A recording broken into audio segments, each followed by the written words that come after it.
Olá pessoal, tudo bem? Eu sou a Almira do canal Era Uma Vez e neste vídeo eu vou comentar com vocês o tomo 2 do livro Guerra e Paz, de Lev Tolstói. Esta é mais uma leitura coletiva do projeto aqui do canal, lendo 5 clássicos para 2018. Fique alerta que em breve vai sair no canal quais são os livros que vão aparecer no Lendo Clássicos para 2019. Este ano, após concluir a leitura de Guerra e Paz, ainda leremos mais um clássico, que é o livro Corcunda de Notre Dame, de Victor Hugo. Então, se quiser participar conosco ainda este ano, você vê se vai adquirir o livro ou se você vai adquirir o e-book. O tomo 2, primeira parte, começa aqui um pouquinho depois da metade do volume 1, que é esse volume branquinho, na página 354, e vai até o final desse primeiro volume. Enquanto isso, nós já iniciamos a leitura do tomo 3, que está aqui no volume 2, nesse livro com a capa mais escura. Temos o tomo 3, o 4 e o epílogo.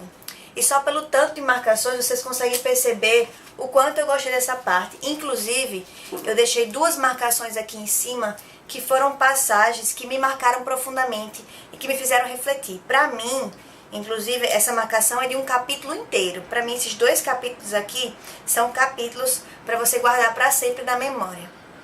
Nesse volume 2, vamos adentrar mais dentro da mente de diversos personagens, vamos conhecê-los melhor. E o acontecimento mais marcante que acontece antes do volume 2 é a derrota russa na Batalha de Austerlitz. Diversas pessoas, assim como um dos nossos personagens principais, que é o Nikolai Rostov, retorna para casa. E vai ter esse baque da diferença entre viver em uma campanha militar e retornar àquela vidinha de sempre na sociedade. Como eu já comentei no meu primeiro vídeo de diário de leitura do livro Guerra e Paz aqui no canal, eu peguei uma aversão a diversos personagens, e entre eles o personagem Dolohov e também o personagem Nikolai Rostov. E o mais incrível é a complexidade desses personagens. Por exemplo, para mim o personagem mais odioso, que é o Dolohov, ele é uma pessoa que é muito afeiçoada à família, à sua mãe e à sua irmã, e dentro de casa ele é considerado um santo, apesar dele ser, de certa forma, um agiota, um trapaceiro, uma pessoa verdadeiramente má. O Nikolai é aquele personagem mimado, inconsequente, impulsivo e que se considera a pessoa de maior moral e caráter no mundo.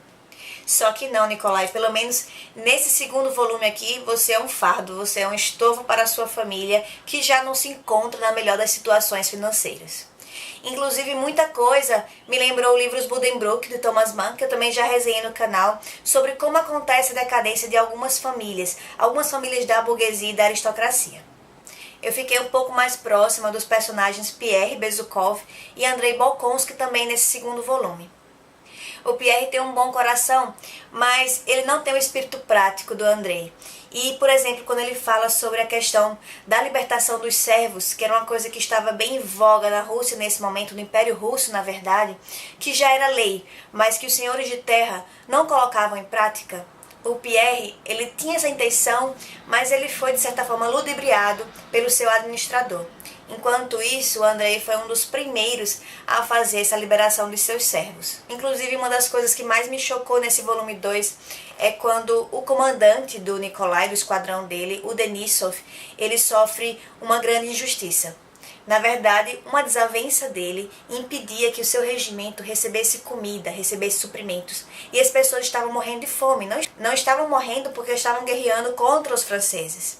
E aí ele acaba pegando a mercadoria, pegando os suprimentos de um outro regimento, e ele é chamado para depor, né, porque isso é considerado um roubo, e quando ele vai depor, ele descobre que o seu desafeto era a causa, era o culpado de tudo que tinha acontecido com ele.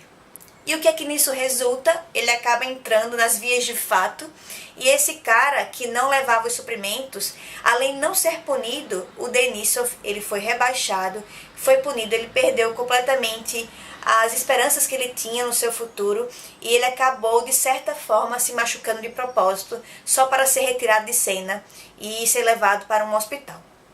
E o relato da visita do Nikolai ao seu amigo Denísov no hospital é muito chocante. É mostrado como era o tratamento, dependendo da sua hierarquização no exército, né? Como os oficiais e os soldados rasos eram tratados, como era a situação deprimente em relação a suprimentos médicos, né? A questão de higiene e como eram tratados aqueles que tinham patente superior.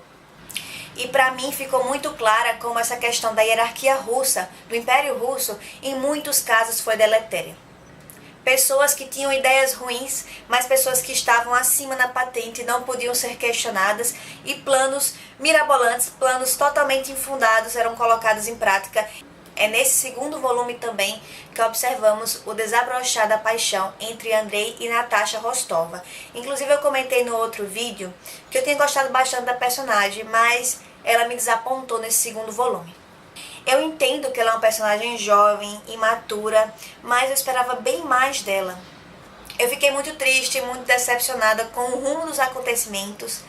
É aquele livro que vai te incomodar, que vai fazer com que você tenha vontade de entrar nele para você dar um alô, né? Tipo, acorda determinado personagem, que você tá fazendo uma coisa que não vai dar certo.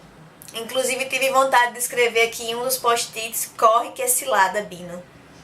E o desenrolar do relacionamento entre o Andrei e a Natasha me lembrou muito um outro livro que eu li do Tolstói, que eu li ano passado, que foi o livro Anna Karenina.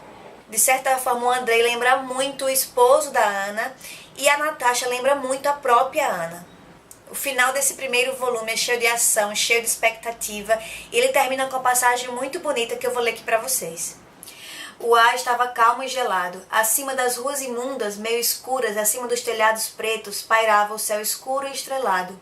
Pierre, olhando apenas para o céu, não sentia a mesquinharia injuriosa de toda a terra, em comparação com a elevação em que se achava sua alma. Ao chegar à Praça Arbat, a imensa vastidão do céu escuro e estrelado abriu-se aos olhos de Pierre.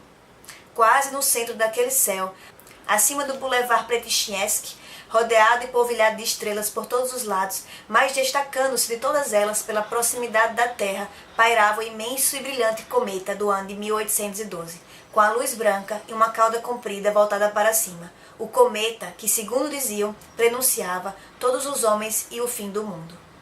E esse cometa nos prenuncia o início do volume 2, o início do tomo 3, e nesse início do tomo 3, nós ficamos sabendo que a guerra é iminente, que depois do Império Russo ter feito um acordo de paz com a França, ele vai romper novamente esse acordo.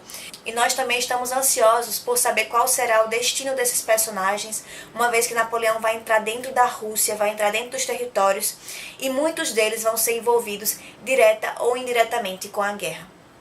Por fim, eu queria deixar uma última mensagem, que vocês não se assustassem com o tamanho do livro, né? O livro ele tem 2 volumes, tem 1.500 páginas, mas é uma escrita fluida e envolvente e você vai querer muito saber o que vai acontecer com os seus personagens queridos. Também tem algumas passagens escritas em francês e em até alemão também ao longo da história, mas todas estão corretamente traduzidas em notas de rodapé. E todas têm um sentido, elas não estão ali em outra língua à toa. Apesar do Tolstói não ter a intenção de ser um historiador, de ser completamente fiel aos fatos, nós percebemos uma ampla pesquisa, inclusive com documentos em sua forma original no livro. E a forma como ele entrelaça os personagens fictícios com os personagens reais e com esse cenário do Império Russo faz com que nós nos teletransportemos para esse século XIX e nós fiquemos tensos com o que vai acontecer. Nós nos sentimos dentro da guerra, assim como nós também nos sentimos muitas vezes dentro do salão da alta sociedade. Se você gostou do vídeo, por favor, deixe seu joinha, se inscreve no canal e compartilha com os amigos. Obrigada!